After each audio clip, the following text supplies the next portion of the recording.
forefront of business. Yeah. But you understand, if the person can see their style from an archetypal perspective, then whatever else they're learning, so take emotional intelligence, for example. You could take a group of leaders and put them on an emotional intelligence course. Based on their archetypal leadership style, they will interact with the material in a very different fashion. Which means the value they get out of the course, the power of that material, becomes very, very different based on the individuals in the room. Yeah.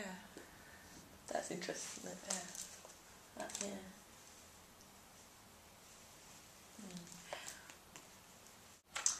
So then, if you were designing a workshop on emotional intelligence, for example, and you knew what prevailing archetypes you had coming, you could design your materials or deliver it in a way that appeals. Yes. So. If you think about it, if we go back to the precipitation thing, it's like, here's the material, it sits on the surface, it has to filter through their bedrock, and they will distill out at the bottom. This is what it is.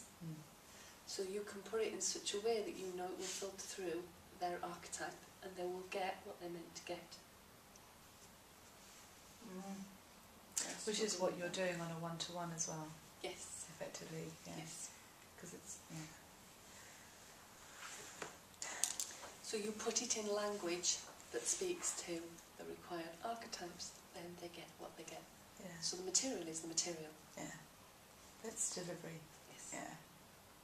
True. See, it comes back to the iceberg. Yeah. Yeah. So you've got skills, Yeah. beliefs, values, identity, archetypes. So you could construct your material based on the senses.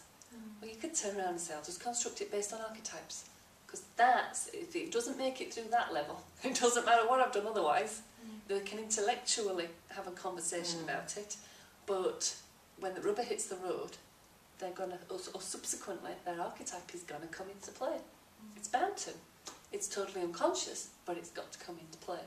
So if you can hit it in at that level, then more of it will get through, and then you can fine-tune it maybe based on other aspects. But you also have the capacity now to understand when people come to you with questions about, I get on with this leader, I don't get on with this leader, I see this, I see that. Or the leader says, well, I've got 7 people in my team that are really good, and then I've got this one person, and they start to talk about them. And as we say, people are not their behaviour, but actually what they can be talking about is basically there is an archetypal conflict between the two of us. And they won't recognise that.